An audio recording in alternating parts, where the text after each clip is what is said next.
하나님 말씀 로마서 13장 1절부터 공부를 하겠습니다. 1절 다 같이 읽으십시다.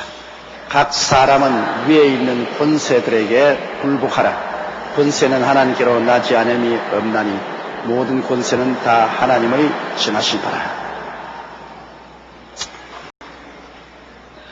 이 세상에 권세가 무너지면 질서가 무너집니다. 그렇기 때문에 에덴 동산에 하나님이 그렇게 사랑하셔서 하나님의 형상과 모양대로 지은 아담도 하나님의 주권에 대항할 때 하나님은 사정없이 쳐버렸습니다. 왜냐하면 아담과 하와가 하나님처럼 되겠다고 했어. 하나님의 주권에 도전을 했어. 그럼 우주에 하나님이 둘 생기면 여러분 우주가 어떻게 됩니까? 전쟁 상태가 될 것 아닙니까? 그렇지 않더라도 루시퍼가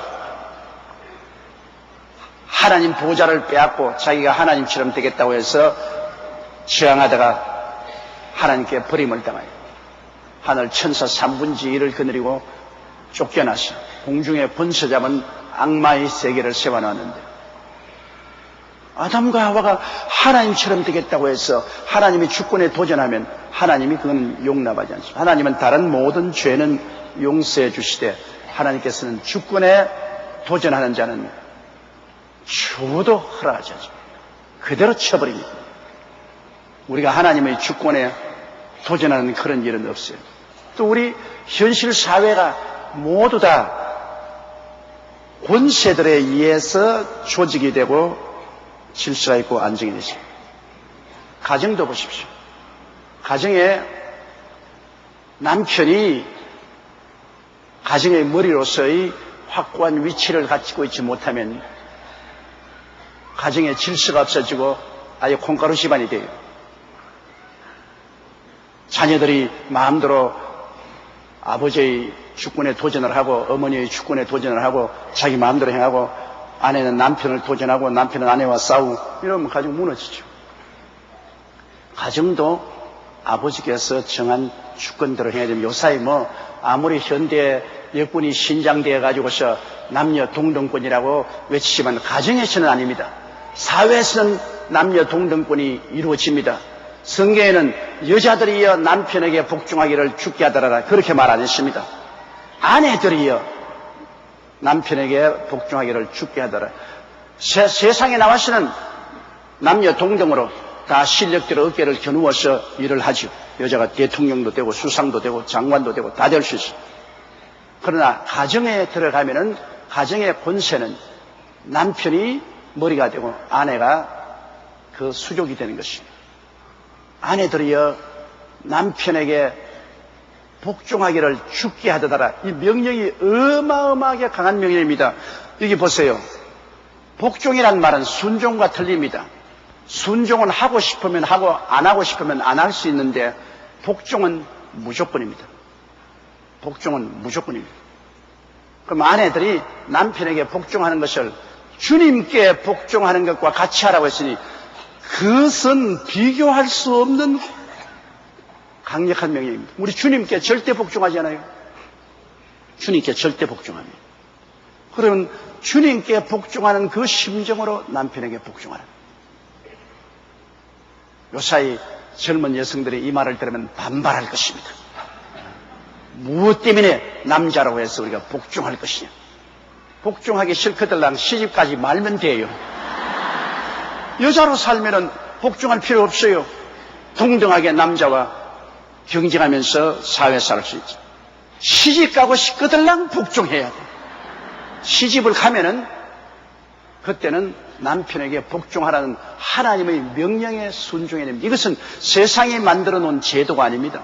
하나님이 만들어 놓은 제도입니다. 하나님께서 그렇게 하라고 했기 때문에 하나님의 권세가 두려워서 우리가 그렇게 하는 것입니다. 하나님 명령이니까. 그렇게 하면 그 다음 남편들아 아내 사랑하기를 그 보통 문제가 아닙니다. 그리스도께서 교회를 사랑하시고 자신을 주심같이 하라. 이건 목숨 내놓고 사랑하라 그 말인 것입니다. 사랑도 여러분 남편이 아내 사랑하니까 조금 위로와 격려의 말이나 해주고 눈깔사탕이나 사다 주고 그러고 나 당신 사랑한다 이게 아닙니다. 목숨을 바쳐서 책임을 지라. 아내의 일평생을 걸머져라. 왜? 예수님이 오셔서 교회를 책임지시고 교회 성도들을 구원하기 위해서 몸을 찢고 피를 흘려 죽기까지 사랑하셨습니다. 물론 복종하지 않은 성도들은 주님이 구원할 수 없지요. 복종하는 성도들을 위해서는 주님께서 십자가에서 몸을 찢고 피를 흘려 죽기까지 책임을 졌습니다. 오늘날 그러므로 남편들이 아내를 사랑한다고 입술로만 말하지 말고 책임져야 돼요. 아내를 영혼이 잘됨같이 범사에 잘됨에 강건하고 생명을 얻되 넘치게 얻도록 잘 돌보고 이끌어갈 책임을 져야 돼요. 목숨을 바쳐 책임을 져야 돼요. 요새 대개 남편들이 책임을 안 지면서 권세만 활용하려고 하다가 고난을 취합니다. 이럴 정도로 사랑하면은 복종하게 되죠. 복종을 하면 그런 사랑을 해야 되고, 그런 사랑을 하면 또 그런 복종을 해야 됩니다. 그러나 복종을 무조건 하지만은 하나님의 계명에 쫓아서 복종해야 됩니다. 하나님의 계명에 어긋나는 것을 하라고 한 복종할 수 없죠. 내가 어느 문헌을 보니까 미국의 어느 건축업을 하는 사람이 건축 현장에서 물건에 맞아서 머리에 상처를 입고 뇌수술을 했어요. 그 뇌수술을 하고 난 다음 사람이 조금 이상해졌어요. 그래서 자기 부인을 보고 절대로 성경에는 너가 나에게 복종하라고 했으니 내게 복종하되 오늘부터 몸을 팔아서 돈을 벌어오너라. 이건 남편의 명령이다. 네가 절대 복종해야 된다. 무지무지하게 호함을 치고 권세를 가지고 명령하기 때문에 그 부인은 남편을 푹 사랑하는 부인이었습니다. 그래서 할 수 없이 남편하고 같이 밤에 길거리로 나갔습니다. 이 부인은 늘 집에서 살림만 했지 세상에 어떤 건 몰라요. 어디 가서 몸을 파는지도 몰라요. 그 남편이 길거리 가서 잘생긴 남자 지나가다가 붙잡고서 유인을 하라. 그래서 남편이 지켜보고 있어. 그래서 부인이 서 있다가 한 남자가 오기에 남자를 붙잡고 여보세요. 잠시만 즐기고 가십시오. 내가 내 몸을 드릴 테니까 잠시만 즐기고 가십시오. 비싸지 않습니다. 그러니까 그 사람이 수갑을 내더니 그냥 철컥 치워버려. 누구냐? 경찰관을 보고 그렇게 했어. 그러니까 그냥 길거리에서 유괴행위를 한다고 적심에 붙였습니다. 그 부인이 나는 이렇게 과거에 한 적도 없고 할 줄도 모르는데 우리 남편이 지금 병 들어가지고서 저렇게 나라고 음악에 명하고 아내는 남편에게 복종하라고 하니까 내가 그렇게 했다고. 그래 경찰에서 남편을 불러다가 조사를 해보니까 정신이 살짝 간 거라. 그래서 국비로 이 사람을 병원에 입원시켜서 다시 수술을 해가지고서 온전한 사람으로 변화됐어. 치료받았어. 잘못된 일이라도 복종을 했기 때문에 국비로서 치료를 받아가지고서 새 사람이 되지만 그런 것은 순종할 필요가, 복종할 필요가 없어요. 하나님의 계명에 어긋난 일을 하라고 할 때, 하나님의 뜻을 거슬려서 일을 하라고 할 때, 그건 복종할 수가 없습니다. 하나님의 계명에 어긋나지 않은 일에 대해서는 절대 복종하지만 하나님의 계명을 어기면 복종하지 말아요. 주일날 교회 가지 마. 죽여버려. 막 그냥 교회 가면 남편에게 복종하라. 남편이 더 중요합니까? 하나님이 더 중요합니까? 그럼 하나님 별들. 주일날 교회 가지 마라. 하나님을 거역하라는 그 명령은 남편의 명령이 아니라 사탄의 명령이죠. 11조 내지 마라. 성경 읽지 말라. 기도하지 마라. 이런 것은 우리가 복종할 수 없어요. 그러나 그런 것 아닌 일반적인 삶에 있어서 이 주님의 계명에 어긋나지 않은 삶을 살아가는 데 있어서 이 남편은 여러분께서 절대로 복종해야 됩니다. 좀 남편이 성격이 사납고 성도 잘 내고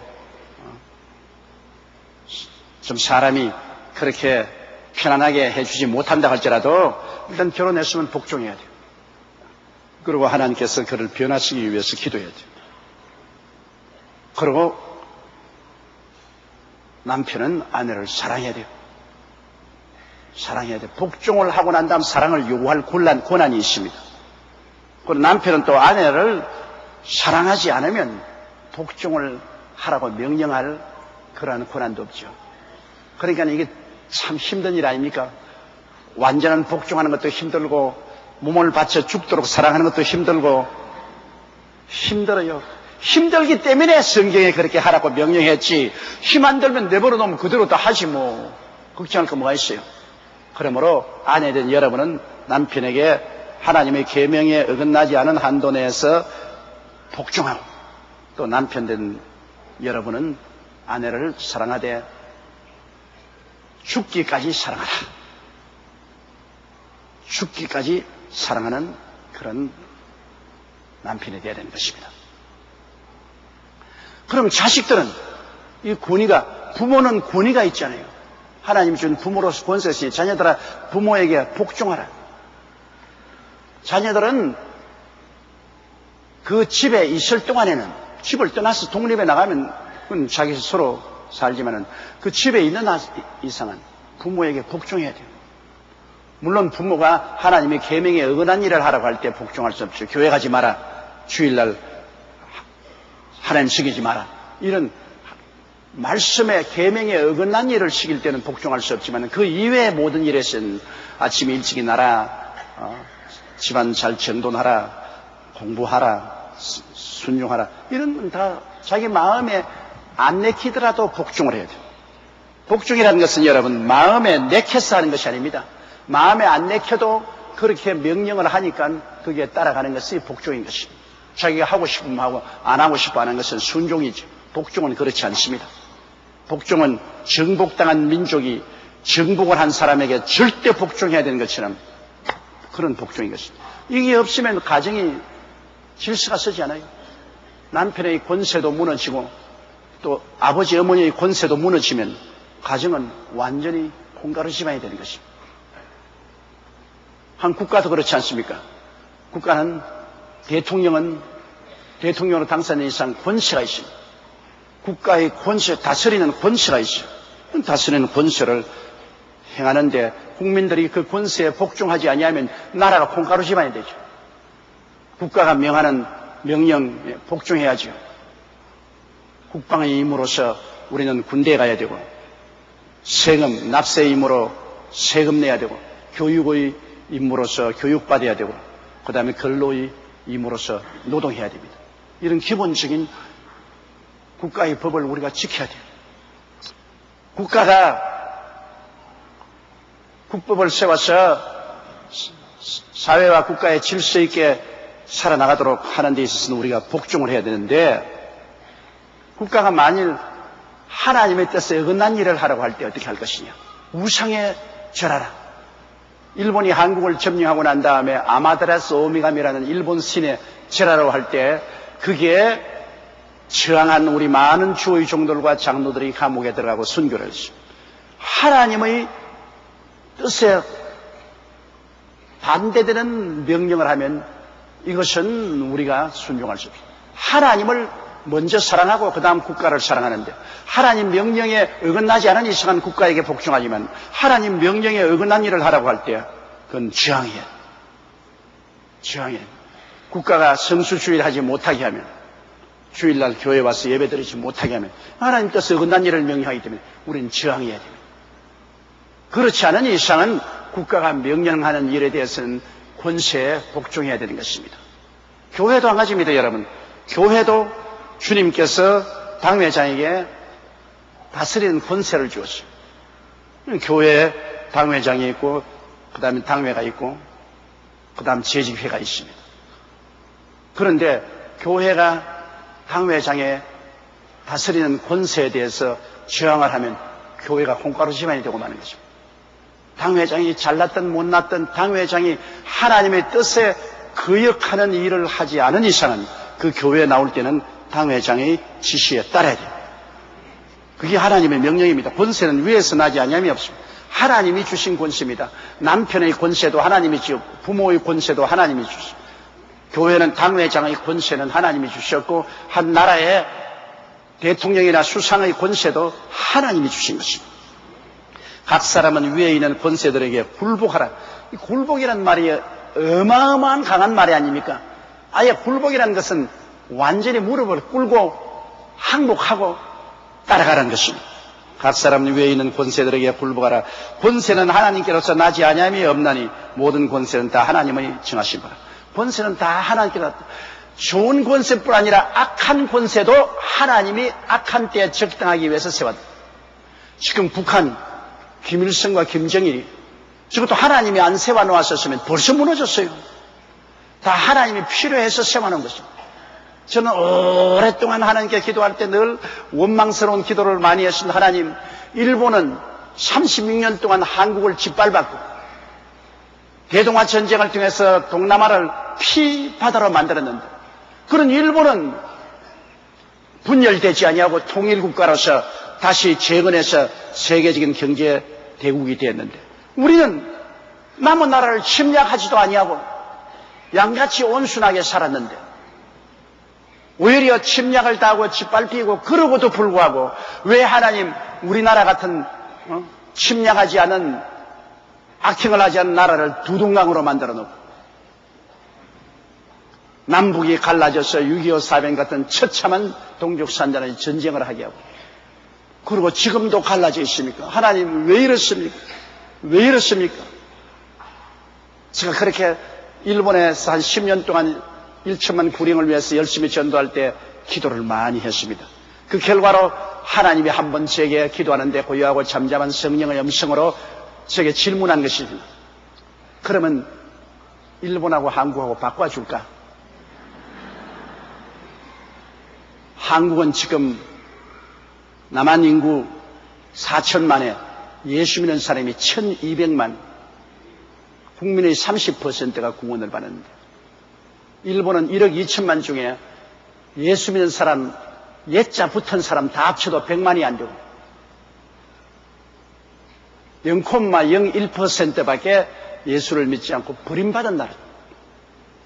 이 세상에서 잘 먹고 잘 입고 잘 살지 몰라도 이 세상이 끝나고 나면은 영원한 지옥이 기다리고 파멸이 기다리고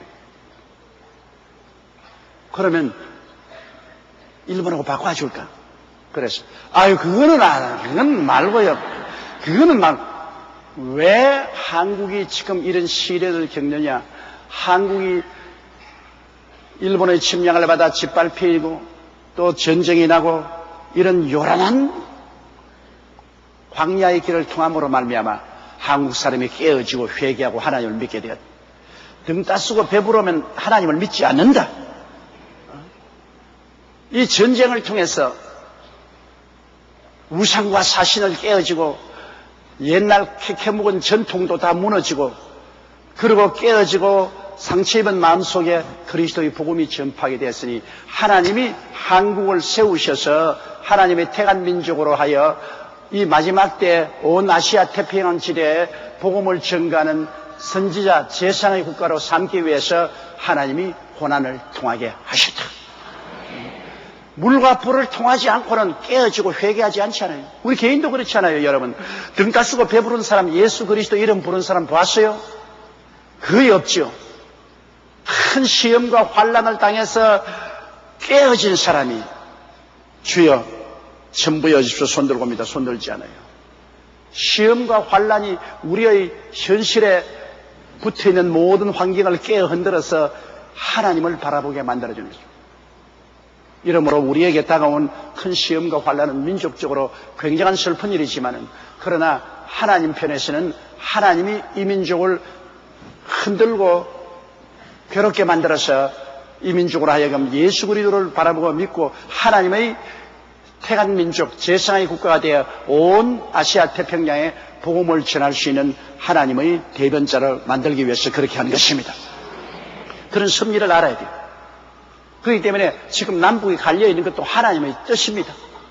저렇게 남북을 갈라놓고 우리 하나님께서 우리가 끊임없이 긴장하고 끊임없이 기도하고 끊임없이 하나님을 찾도록, 편안하면 하나님만 찾으니까 언제 전쟁이 또 나고 언제 또 북한이 공격할지 모르니까 우리가 늘 기도하고 부르짖어서 하나님의 계획한 충만한 수가 우리 한국에 예수를 믿고 돌아오게 되면 남북이 통일될 것입니다.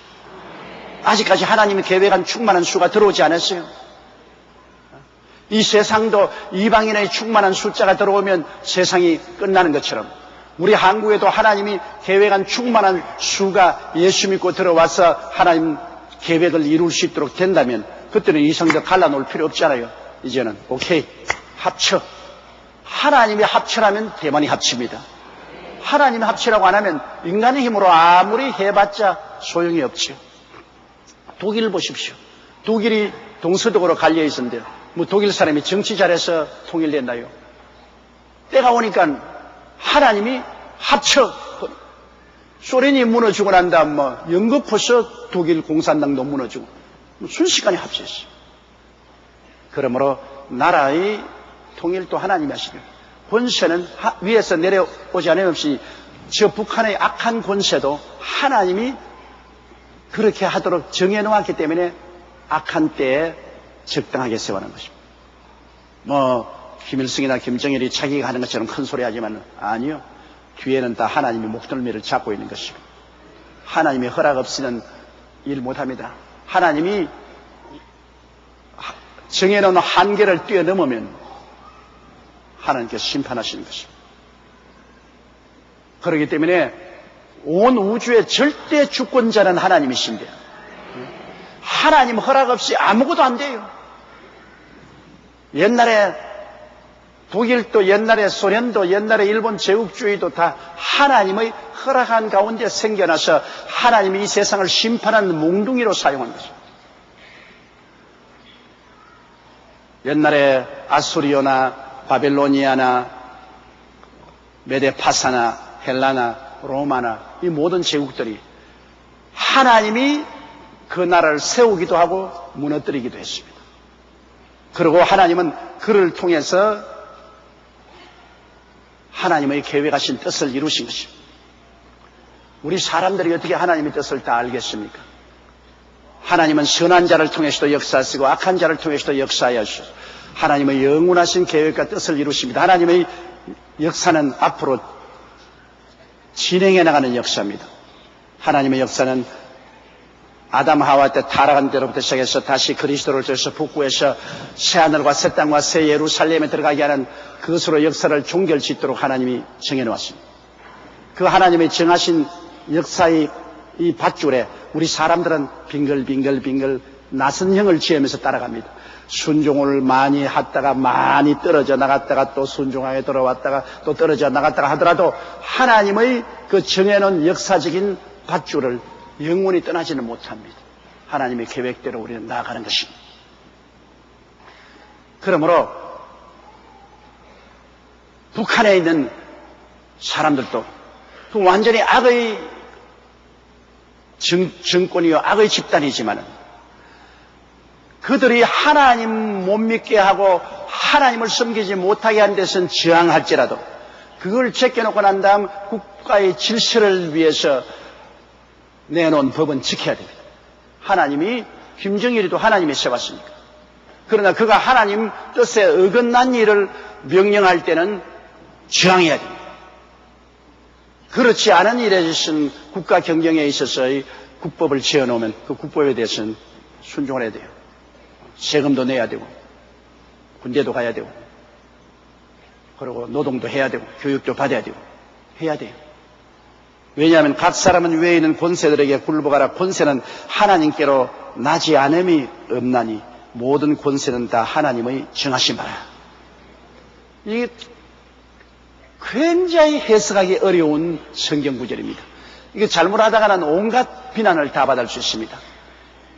옛날에 우리 전두환 대통령, 박정희 대통령, 전두환 대통령, 노태우 대통령 군사정권이 있을 때 그때 군사정권에 왜 교회가 들고 일어나서 저항하지 않느냐고 무지무지하게 진보주의적인 교회 인사들이 제게 압력을 가했습니다. 그때만 하더라도 벌써 우리가 한국에서 최대 큰 교회 중에 하나였습니다.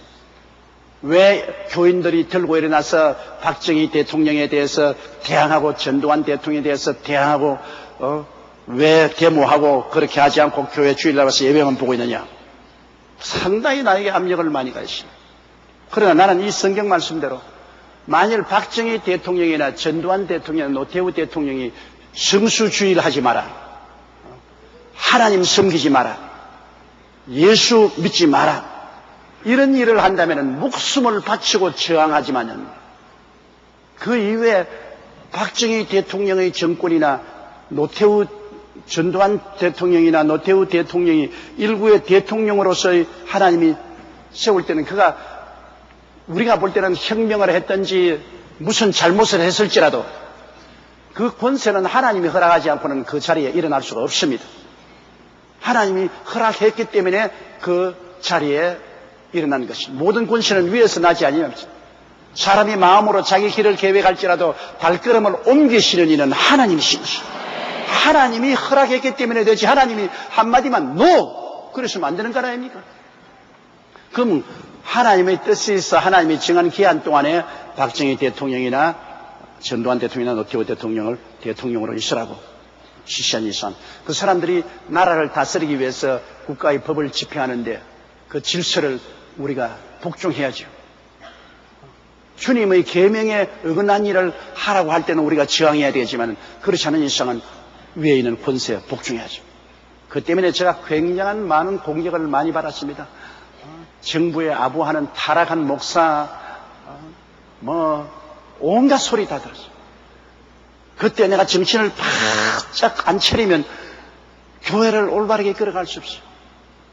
예수 그리스도께서 여러분 목회하실 때 예수님께서 반정부 데모만 하고 다녔습니까? 그때 로마가 지배하고 있었는데 로마는 유대인에 대해서는 악의 나라입니다.